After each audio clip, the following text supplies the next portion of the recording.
Welcome to the Silent Trading channel. Today I'll be analyzing the gold chart on Tuesday, the 3rd of March, to see whether right now the dump on the market on the gold chart right now, is it due to the clearing or is it due to the accumulation of buy side volume, and the market needs to take out all of this buy side volume to clear off before going up above, right? So first things first, before you watch, please subscribe, like, comment and share if you like this video, and to support me in my trading journal and in my guiding you guys on the way I trade using my strategy and my theory. Okay, so today I'll be starting on the daily time frame first, because the daily time frame is where we're gonna need to be starting our analysis, because analysis always has to start from the higher time frame and slowly go into the lower time frame to be able to determine price action and trend on each time frame before we are able to enter a position based on price action, based on market movement, right? So first thing first, today I'll be talking about the daily time frame, because we see that the daily time frame has already dumped on the chart, right? The daily time frame has already dumped on the chart from today's high week, right? The first opening candle went up all the way to create a top week, of about 5376, right, approximately, before pulling back and then pushing all the way down.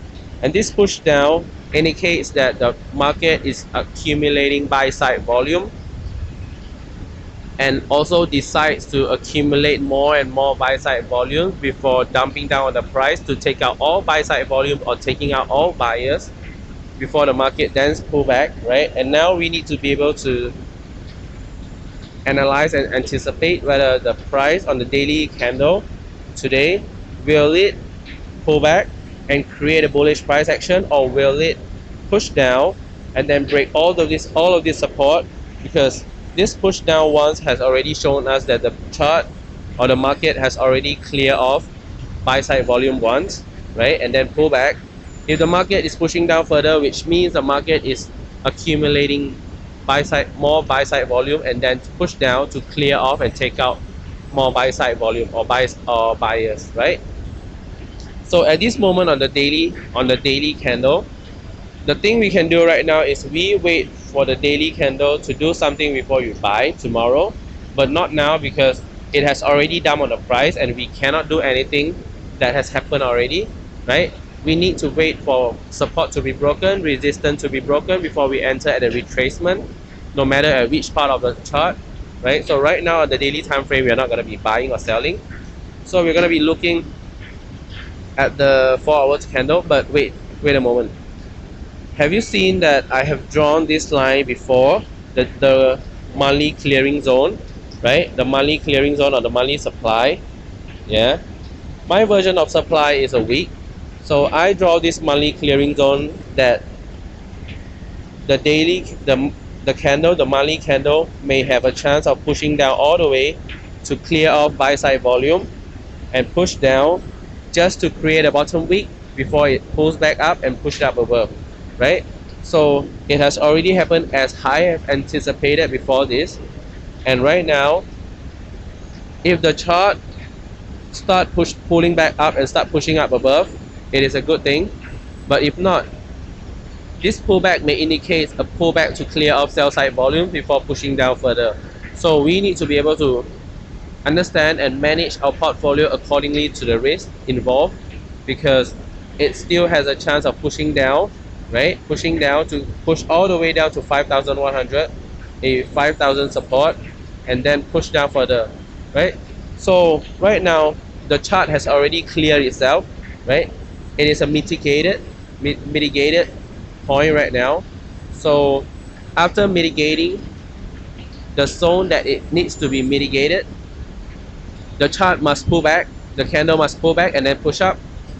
But if this pulling back only is a small trend in the lower time frame, right, just only to clear off sell side volume before pushing down, you need to be careful before you start buying at any zone in the price. You need to be careful before you start buying at any point in the chart, because right now you need to be able to determine the real price action or determine the real trend from the lower time frame, let's say in the 4-hour candle, The 4-hour time frame right now has already break below from where? How do you know that the 4-hour candle is going to break below? Because a resistance was created, correct? And then was created and was validated by this drop in the candle here and then break support. And after breaking support, the next 1 2 3 candle push up all the way, right? Push up all the way to clear off sell side volume and pressuring sell side or sellers, but not by attacking the next resistance. And if the chart is not attacking the next resistance, means the market is not looking to accumulate sellers or sell side volume.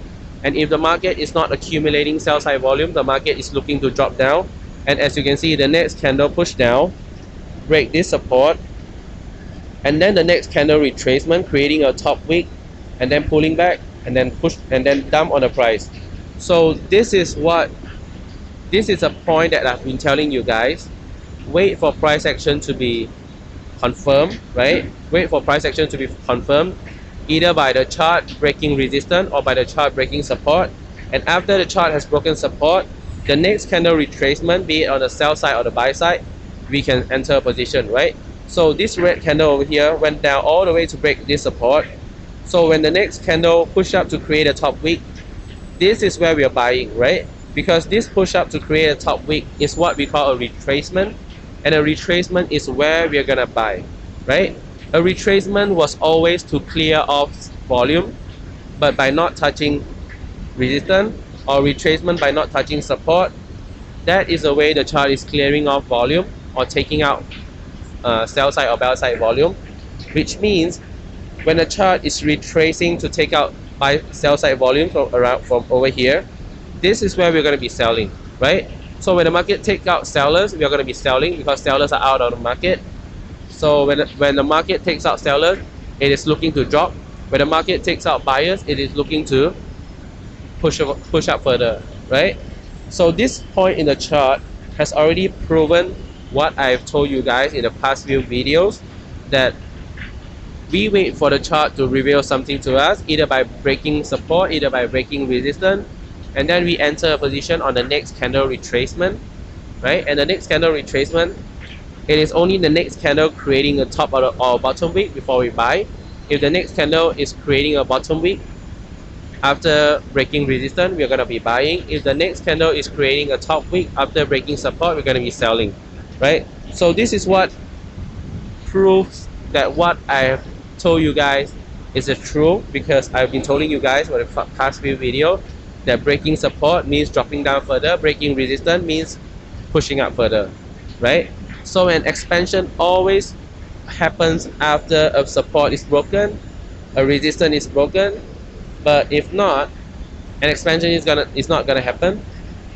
And as you can see, this expansion towards the downside has shown us how deep the trend can be when the market is trying to take out one side of the volume. If the market sees that there are more buyers than sellers in the chart, the market it is going to continuously taking out buyers, and not just taking out the buyers involved in the chart, and also push down all the way to accumulate more buyers before taking out more buyers. And after buyers are only taking out, and after buyers are taken out, the chart can then start reversing and then push up to the upside again. So right now on the 4-hour candle, we have seen the latest candle push down to create a bottom wick, right? After taking out buyers and pushing down to create a bottom wick, has already pulled back. And this pullback indicates something. It is indicating that buyers are already clear off from the market, but only a number of them, not all of them, right? And also not just buyers out of the market, but also sellers opening sell position to hedge their buy position, because some people may trade future, and future trading doesn't allow hedging, but forex trading allow hedging, and hedging is used to lock out drawdown. Hedging is used to lock profit and drawdown depending on how you're using it. But for those who have buy orders or buy position above here, when the chart goes down too much and their portfolio is going to be liquidated, they need to be able to stop their portfolio from being liquidated by what? they are stopping their portfolio from being liquidated by placing or opening a sell side position just to lock all this drawdown over here, right? So this is what we know that the chart is always doing. It is taking out buyers, it is always taking out sellers, depending on at which point in the chart that most of the traders are opening a position off from. If most of the time the traders are opening sell position, opening a short position, the chart is going to retrace and expand above, retrace and expand above, retrace and expand above. And after people stop selling and start buying instead, the chart is going to break support, retrace and then drop again, break support, retrace and then drop again. So at every point on the chart, there are always people losing, and they also need to be more people losing than more people profiting, because if more people are profiting, who is paying all the money, right? If more people are profiting, which means the institution, which means the big money, which means the hedge fund, which means the banks are paying all the money. And do you think those big players, will they allow for retail traders to profit off from them? No, right? Unless volumes from retail traders amounts to more than the capital in those institutions. That is the only way retail traders are going to be winning over the banks. But if not, you're not going to be winning with those little capital of yours. So the thing we need to be doing is we need to be able to understand the movement of the big players and then play accordingly to the big players, not by going against the trend, not by going against the players, right? We trade by going against all price action. We trade by going along with the flow, playing according to the price action, playing according to what the movement shows us, what the movement is telling us, which needs a substantial amount of experience by being in the chart long enough to understand each movement, each placement the chart is doing, each clearing of sellers, each accumulation. We need to be able to understand at which point that the chart is doing something, at which point the chart is taking out volume, at which point the chart is accumulating more volume, to be able to understand where we are going to be placing our position and where we are going to be placing our position. And then after placing that position, we need to be able to understand if that position is still a valid one. If it is not, we need to delete that position and wait for a better position to enter. So when we look at a chart, we need to look at the most detailed information the chart is telling us, by the movement in the chart, by what it is doing, right? If it is clearing off buyers, and if it is taking out buyers, we are going to be buying. But buying at which point is a problem, right? Selling at which point is a problem. So we wait for price action to occur, right? Right now in the 4-hour candle, there are no price action, but in the 1-hour candle, 1-hour time frame, there are price action. There is a bullish price action produced over here, and this bullish price action is created already, is produced, but not yet valid, right? This bullish price action is going to be validated by this candle or the next candle pushing up to break resistance, either this resistance or this resistance. This is the most I can tolerate. If this candle push up to break this resistance, right? If the next candle push up to break this resistance, I can tolerate the next candle retracement with buying, right? Or if this candle pulls back up and push up to break this resistance, this is also what I can tolerate. Then the next candle push down to create a bottom wick, the next candle push down to retrace, only then we can start buying. Because this price action is produced, but not a valid one yet, not a strong price action yet. Because why? A strong price action must always have the chart, have the market start accumulating sell side volume, buy side volume after creating that price action. Only then we can believe that that price action is a valid one. But right now the chart hasn't gone up to attack resistance yet, and haven't gone up to attack resistance means for orders are not accumulated yet. So right now we wait for this to happen before we start buying. So for today, I'll see you guys tomorrow. Stay tuned to my videos tomorrow. So for today, see ya.